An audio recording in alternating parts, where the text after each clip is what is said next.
내 아이는 넥슨이 키우고 있었구나. 본인들의 주 메인이 어쨌든 게임인데 아이들의 시간을 같이 보내는 제품이 게임이냐 아니면 유모차냐.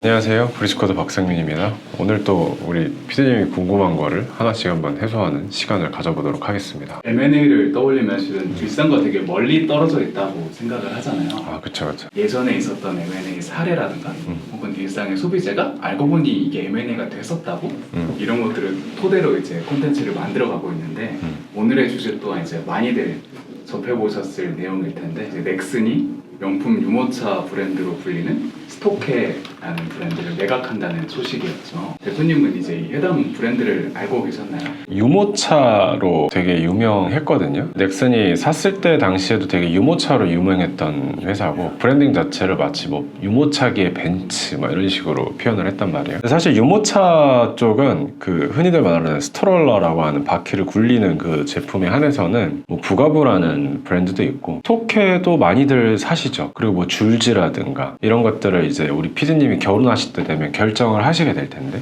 그 결정하는 브랜드 중에서 하나예요. 근데 스토케가 되게 압도적인 제품이 하나가 있는데 트립트랩인데 아기 의자예요. 아기의 성장에 맞춰서 다리랑 이 위에 상판이랑 이 밑을 다 조절 가능한 거예요. 저희 아이도 사실은 트립트랩이라는 제품을 쓰게 됐죠. 유아의 의자 쪽으로 가게 되면 트립트랩은 뭐 거의 평정하다시피 다 시장을 가져갔다, 스토케가. 제품이 없어서 못 구할 정도. 아, 맞아요. 네. 그래서 2023년 스토케 코리아의 매출이 254억, 영업이익은 18억 5천만 원. 작년만 잘 나왔던 게 아니라 계속 이제 우상향 그래프를 그리면서 성장하고 있는 브랜드라고 하더라고요. 유아동이라고 하는 영역에서 가서 보면은 뭐 부가부, 스토케 이런 브랜드들은 고가의 브랜드에 속하죠. 그리고 스토케는 그 회사가 파는 라인업 자체가 되게 고루고루 판매가 돼요. 예를 대표적으로 부가부는 유모차가 딱 메인으로 팔리거든요. 근데 스토케는 뭐 의자도 팔리고 유모차도 팔리고 뭐 등등 해서 쭉 그 라인업을 다 판매를 하고 있죠.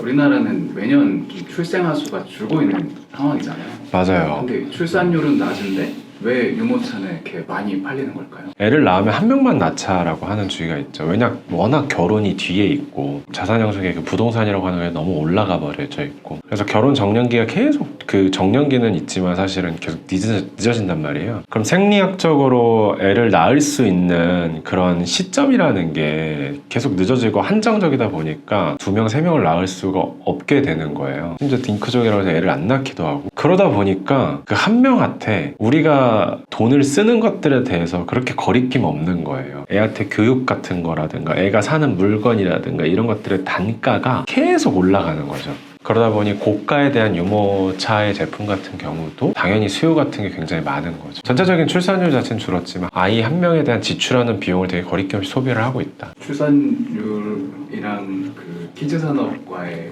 연관성은 그렇게 엄청 크게 있다라고 볼 수는 또 없는 거예요. 아, 근데 이게 저도 이제 주식 투자를 하고 뭐 여러 개 그 투자 신에 계속 있었지만 유아 제품 관련해서는 전체 모수가 좀 줄어든다는 얘기는 예전부터 굉장히 많았어요. 제가 계속 얘기하는 자본주의가 양극화가 되기 시작하니까 결론적으로는 더 비싼 것들은 계속 잘 팔리게 되는 거죠. 완전 비싼 거랑 완전 저렴한 거. 유아동 시장도 완전히 그렇게 딱 갈리고 있는 거죠. 그래서 애를 하나하나 키울 때 돈이 정말 많이 들어요. 잘 아시겠지만 우리나라가 막 뭔가 기능성이나 뭔가 실질적으로 나한테 주는 가치보다도 타인의 시선을 되게 많이들 봐요. 그러니까 유모차 같은 경우도 어떻게 보면은 유모차 돌돌 밀고 가잖아요. 좋은 패딩 하나 입고 유모차 하나 하고 아기 기저귀 바구니라고 하거든요. 그것도 브랜드가 유행을 또 탑니다. 고야드도 뭐 유행이었다가 그 큰 백들 그런 거 하나 덜고 둥둥둥 가는 거죠. 그럼 이 전체적인 제품이 다 1,000만 원이. 유모차가 그냥 단순한 그 이동 수단이 아니네요.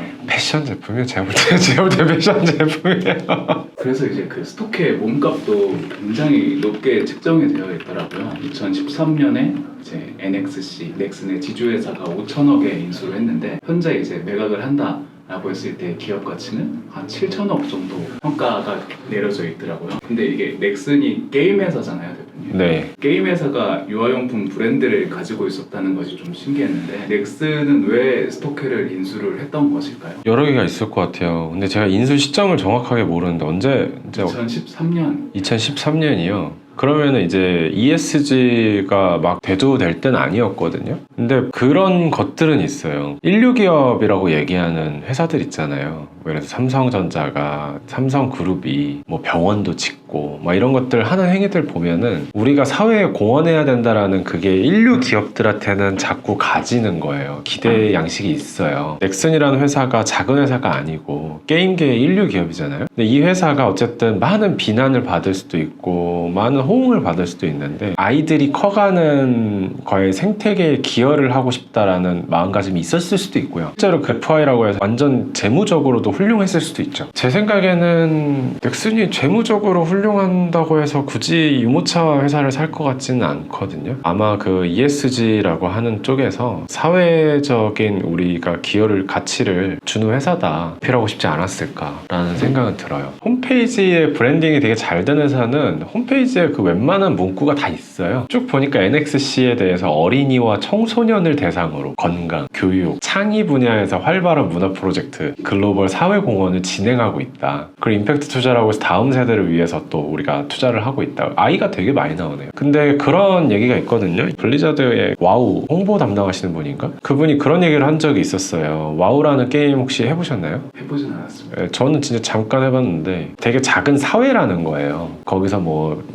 채광을 하고 뭐 물건을 팔고 뭐 탐험을 떠나가는 게 작은 사회라고 얘기를 하는 거예요. 그래서 그 사회적으로 그 아이가 자라는 데 있어서 창의적인 거를 준다, 게임이 그런 긍정적인 효과를 준다라는 얘기를 하신 분도 있어요. 그래서 게임업에 대해서 비단 막 이거 되게 안 좋은 산업이야 규제를 하기도 하잖아요. 우리나라는 뭐 시간을 규제를 할 수도 있고. 그래서 어쨌든 NSX나 넥슨이 하고 싶은 거는 본인들의 주 메인이 어쨌든 게임인데 주변을 이루는 것들을 되게 좋은 이미지를, 선한 이미지를 두고 싶을 수도 있죠. 그거를 우리가 그냥 기부를 하는 것도 좋지만 한 회사를 사가지고 그 회사에서도 영업이익도 날 거고 그 회사가 가지고 있는 브랜드도 있으면 그러면 완전 금상첨화죠. 저도 되게 놀란 게 이번에 그러면 우리가 내가 만약 저 게임을 만약 되게 거부하는 사람이어도 내 아이는 넥슨이 키우고 있었구나 라고 생각을 할 수 있었던 거죠. 넥슨이 스토크를 사고 한 10년 가량 이제 운영을 해온 거잖아요. 근데 이제 어떻게 이런 시너지를 내면서 매출을 계속 우상향을 시킬 수 있었을까요? 보통 이제 인수와 투자는 조금 다른데 인수를 하면 PMI라고 해서 그 이후에 이걸 운영하는 방법에 대한 고민을 같이 해야 되거든요. 게임하는 회사가 이제 운영을 하는 데 있어서 여러 가지 방법을 하겠죠. 근데 근본적으로 아이에 대한 소비에 대한 시장을 계속 판다는 것 자체는 동일하잖아요. 아이들의 시간을 같이 보내는 제품이 게임이냐 아니면 유모차냐. 그러니까 소비자를 잘 이해하고 있는 거죠. 우리의 소비자층을. 여기가 투자한 것도 나오거든요. 많이 하진 않았는데 전체적으로 아이에 대한 그 밸류 체인들에 대한 생각은 계속 가져가는 것 같아요. 스토크를